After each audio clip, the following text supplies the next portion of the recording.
Hallelujah hallelujah. जल्द आने वाले प्रभु यीशु मसीह के सामर्थ्य नाम में आप सभी लोगों को जय मसीह की। एक बार फिर से परमेश्वर पिता ने एक अच्छा मौका हमें दिया है कि हम परमेश्वर के वचन के द्वारा आज कुछ सीख सकें। प्रियो, आज जो आपसे मैं बातचीत करने वाला हूँ वो बड़ा ही प्रचलित वचन है जो हमें मिलता है यूहन्ना रचित सुसमाचार उसका 14 अध्याय उसके 6वें पद में आपके लिए पढ़ना चाहूँगा। हालेलुया हालेलुया, हो महिमा हो महिमा हो। यहाँ पर इस प्रकार से लिखा हुआ है, प्रियो, यीशु ने उनसे कहा, मार्ग और सत्य और जीवन मैं ही हूँ। बिना यीशु के कोई उस पिता के पास नहीं पहुँच सकता। हालेलुया। प्रभु इस वचन के पढ़े जाने और सुने जाने पर हम सभी लोगों को आशीष करे। हालेलुया। सो प्रियो, मैं आज इस वचन को आपके सामने प्रस्तुत करना चाहूँगा और मैं विश्वास करता हूँ इस वचन द्वारा निश्चय आप आशीषित होंगे। हालेलुया।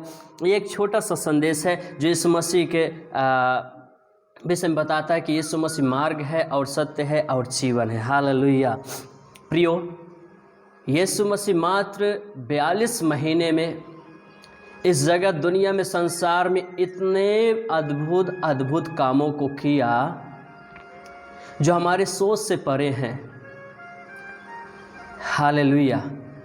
इस 42 महीने में प्रभु ने इतने अद्भुत कामों को, इतना चिन्ह, इतना चमत्कारों को किया।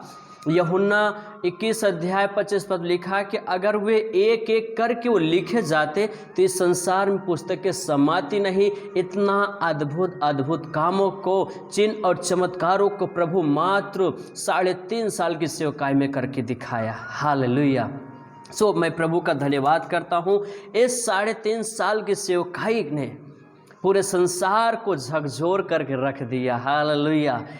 इस 3.5 साल के सेवकाई में प्रभु यीशु मसीह मानो आंधी तूफान के जैसा चारों तरफ प्रभु के राज्य का प्रचार करने और बीमारों को चंगा करने, मुर्दों को जिंदा करते हुए, लंगड़ों को चलाते हुए, कोढ़ियों को शुद्ध करते हुए अनेक प्रकार के अचंभे के कामों को प्रभु ने किया। हालेलुया। सो मैं प्रभु का धन्यवाद करता हूँ। एक बार की बात है, एक गूंगा व्यक्ति था और बोलने में हकलाता था। उस व्यक्ति को प्रभु चंगा करते हैं। प्रभु उस व्यक्ति को जब पूर्ण रूप से छुटकारा दे देते, वो व्यक्ति बोलने लगता है, वो व्यक्ति आज़ाद हो जाता है। तो वहाँ के लोग क्या कहते हैं, हम उस वचन को पढ़ना चाहेंगे आपके लिए। मरकुस 7 अध्याय 37 पद, जल्दी से हम आपके लिए उस वचन को पढ़ेंगे। हालेलुया राबाबा शेदेनमा। मरकुस 7 अध्याय के 37 पद में इस प्रकार से लिखा हुआ है, वे बहुत ही आश्चर्य में होकर कहने लगे, उसने जो कुछ किया सब अच्छा किया है। वह बहरों को सुनने की और गूंगों को बोलने की शक्ति देता है। यीशु जो कुछ करता है अच्छा करता है। हालेलुया। उसने गूंगों को बोलने के लिए सामर्थ्य दिया, बहरों को सुनने के सामर्थ्य लिया। लोग यीशु मसीह के दीवाने हो गए। लोग यीशु मसीह के इस प्रकार की और दीवानगी लोगों को ऊपर छा गए कि यीशु जहाँ जाता था भीड़ की भीड़ उसके पीछे हो लेती थी और यीशु उनके हर एक बीमारी से, हर एक दुर्बलता से, हर एक रोग से, हर एक परेशानी से उन्हें आजाद करता, भूखों को खिलाता, लोगों को चंगाई करता, दुष्ट आत्माओं को निकालता है। इस प्रकार से भीड़ उसके पीछे लगातार चलती चलती चलती रहती थी। एक समय आया जब यीशु मसीह यरूशलेम में प्रवेश किया। हम आपके लिए पढ़ना चाहेंगे यूहन्ना रचित सुसमाचार और उसका 11 अध्याय। हालेलुया रबाबा शिबिरी बेलिखंदर बरना और यूहन्ना 12 अध्याय एक वचन मैं आपके लिए पढ़ना चाहूँगा। यूहन्ना 12 अध्याय 19 पद। जी प्रभु का धन्यवाद। यहाँ पर इस प्रकार से लिखा हुआ है, तब फरीसियों ने आपस में कहा, सोचो तो सही कि तुमसे कुछ नहीं बन पड़ता, देखो संसार उसके पीछे हो लिया है। हालेलुया। शास्त्री फरीसियों ने, धर्म के ठेकेदारों ने क्या कहा? सोचो तो सही, हमसे कुछ बन नहीं पड़ता है, देखो संसार उस यीशु मसीह के पीछे जा रहा है। क्यों नहीं जाएगा संसार? आखिर ऐसे काम को ही प्रभु कर रहा है। आज दुनिया शांति ही की तलाश कर रही है, आज दुनिया छुटकारे को होते चाहती, आज दुनिया चाहती कि उसके जीवन में, उसके परिवार में सुकून और शांति राहत हो, और वही काम प्रभु कर रहा है। यीशु मसीह लोगों को बुला नहीं रहा है, यीशु मसीह लोगों को नहीं कहा आओ, लेकिन लोग खुद उसके पीछे पीछे पीछे जाते थे, क्योंकि ऐसे अचंभे आश्चर्य कामों को करता था प्रभु, जो लोग देख करके आश्चर्यचकित हो जाया करते थे। और यहाँ पर जब इस प्रकार के प्रभु चंगाई चमत्कार करके यरूशलेम में प्रवेश करते हैं, तो वहाँ के लोग देखते कि वो प्रभु आ रहा है, महाराजा आ रहा है। लोग डालियाँ काट कर, खजूर की डालियाँ काट कर कपड़ों को बिछा करके उसको अपना राजा स्वीकार कर लेते कि यही हमारा राजा है, यही हमारा प्रभु है, यही हमारा परमेश्वर है। इस पर लोगों ने कहा, सोचो तो सही, हमसे कुछ बन नहीं पड़ता, संसार उसके पीछे हो लिया है। प्रियो, मैं जैसा कि पहले वचन पढ़ा, यूहन्ना रचित सुसमाचार 14 अध्याय 6 पद में यीशु ने कहा, मार्ग और सत्य और जीवन मैं ही हूँ। तो आज वो उसके विषय में हम थोड़ा सा एक्सप्लेन आपके सामने करना चाहेंगे कि यीशु मसीह जीवन है। मेरे साथ बोले, यीशु मसीह जीवन है। हालेलुया। यीशु मसीह जीवन है। हालेलुया।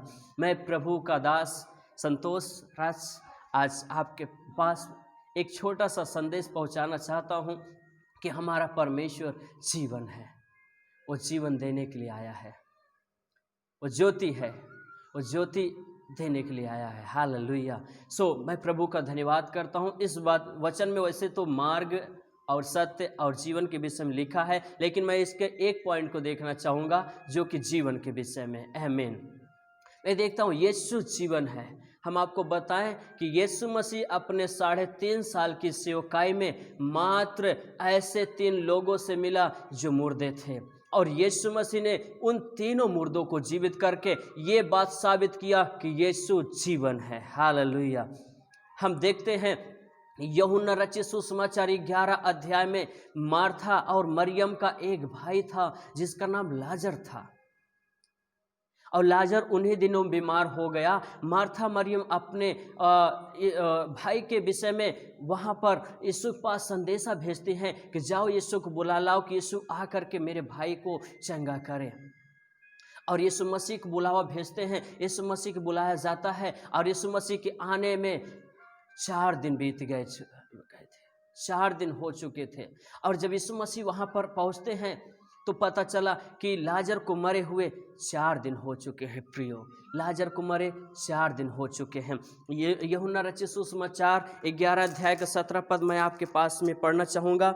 वहाँ पहुँचने पर यीशु को यह मालूम हुआ कि लाजर को कब्र में रखे 4 दिन हो चुके हैं। हालेलुया। लेकिन यीशु मसीह जब उस बैतनिय्याह के गांव में, उस शहर में पहुँचते हैं, तो मार्था सुनी कि मेरा प्रभु यीशु आ गया है। वो मार्था दौड़ करके प्रभु के पास जाती हैं, और यूहन्ना रचित सुसमाचार 11 अध्याय के 21 पर लिखा है, मार्था ने यीशु से कहा, हे प्रभु, यदि यहाँ आप होते तो मेरा भाई कदापि न मरता। और अब भी मैं विश्वास करती हूँ, जानती हूँ, जो कुछ तू परमेश्वर से मांगेगा परमेश्वर तुझे देगा। यीशु ने उससे कहा, तेरा भाई फिर जी उठेगा। आमीन। यीशु मसीह कह रहे, तेरा भाई फिर जी उठेगा। मार्था उससे कहती, मैं जानती हूँ कि अंतिम दिन में पुनरुत्थान के समय वह फिर जी उठेगा। लेकिन यीशु मसीह कहते हैं, पुनरुत्थान और जीवन मैं ही हूँ, जो मुझ पर विश्वास करते यदि मर भी जाए तो भी जिएगा, क्योंकि मैं जीवन हूँ। हालेलुया। यीशु मसीह कह रहे हैं मार्था से, तेरा भाई फिर जी उठेगा। लेकिन मार्था को इस बात पर विश्वास नहीं। वो विश्वास कर रहे कि पुनरुत्थान के समय, जब यीशु मसीह का दोबारा आगमन होगा, उस समय जब मुर्दे जिलाए जाएंगे, न्याय के समय मेरा भाई जी उठेगा। लेकिन यीशु कह रहा, तेरा भाई फिर जी उठेगा। आमीन। यीशु मसीह कहते हैं, मुझे उस स्थान पर लेकर चलो जहाँ पर लाजर कब्र में रखा हुआ है। 38 पद में लिखा है, यीशु मन में फिर बहुत उदास होकर कब्र पर आया, और उस गुफा पर से पत्थर उस पर जहाँ रखा था उस स्थान पर गया। यीशु ने कहा लोगों से, पत्थर हटाओ। उस मरे हुए की बहन मार्था कहने लगी, अरे प्रभु, उसमें से तो अब दुर्गंध आती है, क्योंकि उसे मरे 4 दिन हो गए हैं। हालेलुया। यीशु ने उससे कहा, क्या मैंने तुझसे नहीं कहा था, यदि तू विश्वास करेगी तो परमेश्वर की महिमा को देखेगी। प्रियो, आमीन, हालेलुया। जो विश्वास करेगा वो प्रभु की महिमा को देखेगा, वो हमारे प्रभु की महिमा को देखेगा जो विश्वास करेगा। तब उन्होंने उस पत्थर को हटाया। यीशु ने आंखें उठाकर कहा, पिता परमेश्वर, मैं आपका धन्यवाद करता हूं कि आपने मेरी सुन ली है। मैं जानता था तू सदा मेरी सुनता है। तब यीशु ने यह कहकर उसे बड़े शब्द से पुकारा, हे लाजर निकल आ। आमीन, हालेलुया। यीशु ने कहा, हे लाजर निकल आ। यीशु मसीह कहते, हे लाजर निकल आ। लिखा 44 पद, जो मर गया था वो कफन सहित हाथ पांव बंधे हुए निकल आया और उसका मुंह अंगोछे से लिपटा हुआ था। यीशु ने उससे कहा, उसे खोल दो और जाने दो। हालेलुया। यीशु जीवन है, यीशु मार्ग है, यीशु सत्य है, यीशु जीवन है। और आज यहाँ पर एक मरे हुए व्यक्ति को, जो 4 दिन का मुर्दा था, यीशु ने उसे जीवन दिया और इस बात को साबित किया कि यीशु जीवन है। हालेलुया। मैं सोचता हूँ उस कब्र पर पहुँच करके मार्था ने कहा, प्रभु इसमें से दुर्गंध आती होगी, लेकिन प्रभु जानता है वो पुनरुत्थान, वो परमेश्वर, उसके लिए कोई काम कठिन नहीं, वो जिंदा कर सकता है। उसने कहा, हे लाजर निकल आ। मैं यहाँ पर सोचता हूँ, यदि यीशु मसीह लाजर का नाम लेकर के वहाँ पर ना बुलाए होते तो वहाँ पर जितने मुर्दे थे सब जिंदे हो जाते। हालेलुया। मैं इस बात पर बिलीव करता हूँ, विश्वास करता हूँ कि यीशु मसीह का उस मुर्दे को नाम लेकर बुलाने का मकसद यही था कि सिर्फ वही जीवित हो। अगर वहां पर यीशु मसीह बोलते मुर्दे जिंदे हो जाओ, तो वहां पर जितने कब्रें थी सब खुल जाती। प्रियो, यीशु जीवन है। और यहां पर हम देख रहे हैं कि 4 दिन के मुर्दे को यीशु मसीह ने मात्र एक शब्द में कहा, लाजर कब्र से निकल आ, और लाजर निकल आया। यीशु जीवन है, यीशु जीवन है। वो आपकी हर एक मरी हुई परिस्थिति को जीवित कर सकता है, वो आपके आंसुओं को पोंछ सकता है। वो बहनें जो एक रो रही थी, वो बहनें जो बिलख रही थी कि मेरा भाई जिससे हम प्यार करते थे, वो भाई जो हमसे प्यार करता था, वो भाई मेरा मर गया, लेकिन आज यीशु इस बात को प्रमाणित किया कि यीशु जिंदा है, यीशु जीवन है। हालेलुया, प्रभु का धन्यवाद। हम देखते हैं याईर नामक एक व्यक्ति था। मरकुस रचित सुसमाचार 5 अध्याय में वहाँ पर एक कहानी को हम पढ़ते हैं कि एक व्यक्ति था जो याईर नामक व्यक्ति था। मरकुस 5 अध्याय 22 पद में लिखा है, याईर नामक व्यक्ति आराधनालय के सरदारों में से एक आया और उसे देखकर यीशु मसीह के पांव पर गिरा और उससे यह कहकर उससे विनती कि मेरी छोटी बेटी मरने पर है, तू आकर उस पर हाथ रख कि वह चंगी होकर जीवित रहे। तब यीशु मसीह उसके साथ हो लिया और उसके घर जाते हैं और उनके घर पहुंचने में काफ़ी समय लगता है। तभी इस याईर के घर से कई लोग आकर के उससे कहते हैं 35 पद में कि आराधनालय के सरदार के घर से लोगों ने आकर कहा, हे याईर तेरी बेटी तो मर गई है, अब गुरु को क्यों दुख देता है। उसके घर के लोग आकर के याईर से बोल रहे हैं कि हे याईर, आपकी बेटी तो मर चुकी है, अब गुरु को चलने से, ले जाने से, दुख देने से क्या फायदा, आखिर वो मर चुकी है। जो बातें वे लोग कह रहे थे उसको यीशु ने अनसुनी करके आराधनालय के सरदार से कहा, मत डर, केवल विश्वास कर, मत डर, केवल विश्वास कर। हालेलुया। यहाँ पर लोग कह रहे हैं गुरु को दुख मत दे, वो मर चुकी है, लेकिन यीशु उनकी बातों को ध्यान नहीं दिया जो कि वो लोग कह रहे हैं। पर यीशु कह रहे हैं याईर से, हे याईर डर मत, केवल विश्वास कर, मैं जीवन हूँ, उसको मैं फिर से जिंदा कर सकता हूँ। यीशु कह रहे हैं। हालेलुया। और यीशु कहते मत डर, केवल विश्वास कर। और जब वहाँ लिखा हुआ है 37 पद में, और उसने पतरस, याकूब और यूहन्ना को छोड़ अन्य किसी को अपने साथ आने न दिया। आराधनालय के सरदार के घर पहुंचकर उसने लोगों को बहुत रोते और पीटते चिल्लाते देखा। तब उसने भीतर जाकर उनसे कहा, तुम क्यों हल्ला मचाते हो, क्यों रोते हो, लड़की मरी नहीं परंतु सो रही है। हालेलुया। 40 पद में लिखा हुआ है, और वहाँ के लोग उसकी हंसी करने लगे, परंतु उसने सबको निकाल कर लड़की के माता पिता को अपने साथियों के साथ भीतर जहाँ लड़की मरी थी वहाँ गया। देखिए, लोग उसकी हंसी मजाक कर रहे हैं, ठट्ठा उड़ा रहे हैं, अरे ये कैसा मूर्ख व्यक्ति, कैसा पागल व्यक्ति, क्या हमें इतना भी अकल नहीं है? मरे हुए लोग कैसे होते, जिंदा लोग कैसे हुए हैं? ये तो कह रहे वो मरी नहीं परंतु सो रही है। उनके अविश्वास के कारण, उनके हठी मन के कारण यीशु मसीह उनको वही छोड़ देते हैं और यीशु याईर को और उनकी पत्नी को और अपने 3 साथियों को लेकर के उस लड़की के पास जाते हैं जहां पर लड़की मरी हुई पड़ी थी, उसका बॉडी। और 41 पद में लड़की का हाथ पकड़कर यीशु ने कहा, तलिता कुमी, जिसका अर्थ है, हे लड़की मैं तुझसे कहता हूं उठ। 42 पद में लिखा है, लड़की तुरंत उठकर चलने फिरने लगी। वाओ, हालेलुया, प्रभु यीशु के नाम की स्तुति हो। यीशु जीवन है। और यहाँ पर मरी हुई लड़की को यीशु ने एकमात्र शब्द कहा, हे लड़की मैं तुझसे कहता हूं उठ, और वो उठ गई। हालेलुया, प्रभु का कोटि कोटि धन्यवाद। प्रियो, मैं आपको बताना चाहता हूं, यीशु परमेश्वर है, वो खुदा है, वो सारे कायनात को बनाने वाला है, वो अल्फा और ओमेगा है, वो आदि और अंत है। प्रभु यीशु जीवन है।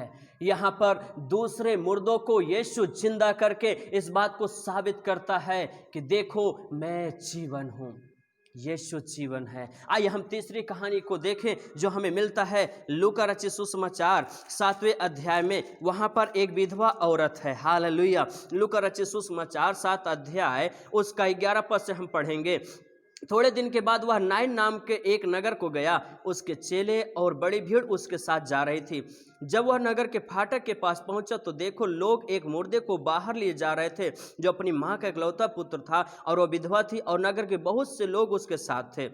उसे देखकर प्रभु को तरस आया और उसने कहा, मत रो। हालेलुया। प्रियो, देखिए हमारा परमेश्वर तरस खाने वाला है, दया करने वाला है। और जब इस विधवा को प्रभु देखते हैं रोते हुए बिलखते हुए, प्रभु इस विधवा से कहते हैं मत रो, तरस खाता है हमारा प्रभु। हालेलुया। प्रियो, उस विधवा का कोई सहारा नहीं था, वो एक ही बेटा था जो उसके बुढ़ापे का सहारा बनता, पर आज ऐसी परिस्थिति आ गई, ऐसा समय आ गया कि वो विधवा का वो बेटा भी मर गया।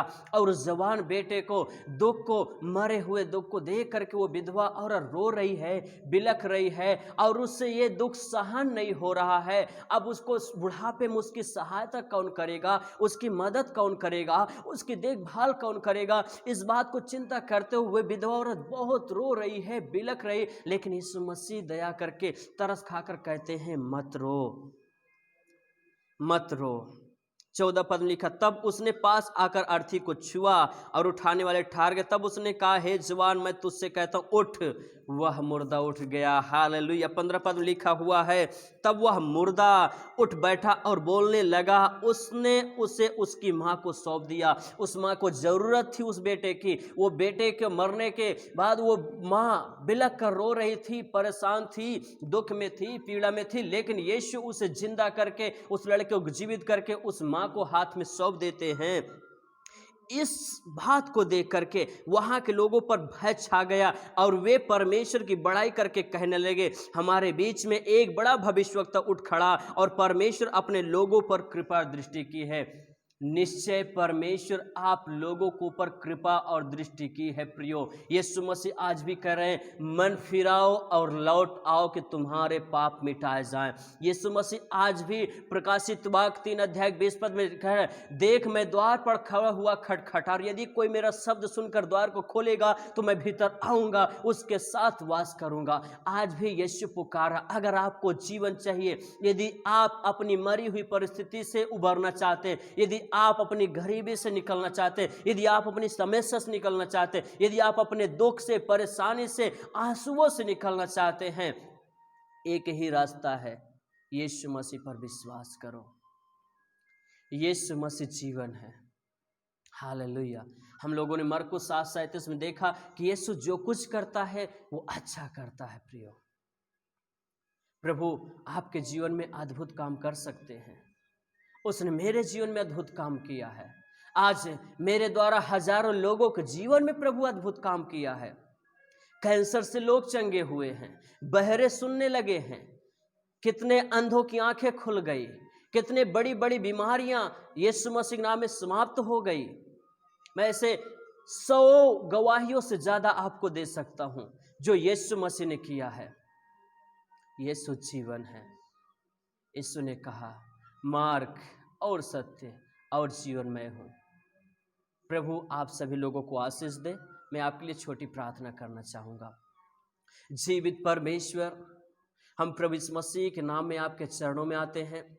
होने दीजिए परमेश्वर, जिस प्रकार से मार्था मरियम के भाई को आपने जीवित करके उसके परिवार में फिर से खुशियों को वापस लाया, जिस प्रकार से आपने याईर के बेटे को जिंदा करके उस परिवार में फिर से खुशियों को वापस लाया, जिस प्रकार से इस विधवा के बेटे को जिंदा करके इसके बुढ़ापे का सहारा आपने फिर से खड़ा किया, इसके लिए मैं आपका धन्यवाद। उसी प्रकार आज जितने लोग प्रभु इस वचन को सुन रहे हैं, मैं चाहता हूं उनके जीवन में जो खुशियां खो गई, जो खुशियां शैतान ने चुरा लिया है, जो दुख शैतान ने इनके जन्म दिया है, वो समस्याएं परेशानियां यीशु मसीह के सामर्थ्य नाम में निकल जाए। प्रभु यीशु मसीह अपने वचन के द्वारा चंगा करता है और जिस गड्ढे में आप हो उसे वो बाहर निकालता है। आज आपकी हर एक समस्या यीशु मसीह के नाम में जा रही है। हर एक दलदल से प्रभु आपको निकाल रहा है, हर एक परिस्थिति से प्रभु आपको बाहर रहा है। आप विश्वास करें, यीशु मसीह जिस प्रकार से लाजर को जिंदा करके उसके परिवार में सुकून और शांति दिया, जिस प्रकार से याईर की बेटी को जिंदा करके उस गांव में उस घर में सुकून शांति दिया, उसी प्रकार से आपके जीवन में अद्भुत काम करके आपके जीवन में शांति देना चाहता है। प्रभु मैं प्रार्थना करता हूं, हर एक लोगों को छू और आशीष कर, इन वचनों के द्वारा सभी लोग आशीषित होने पाए, सब बातों तुझे महिमा मिले। स्वामी हमारी प्रार्थना सुना, हम धन्यवाद करते हैं। सारा आदर महिमा गौरव सम्मान आपको देते हुए बिनते यीशु मसीह के सामर्थ्य नाम से मांगते, आमीन। प्रभु आशीष दे। God bless you.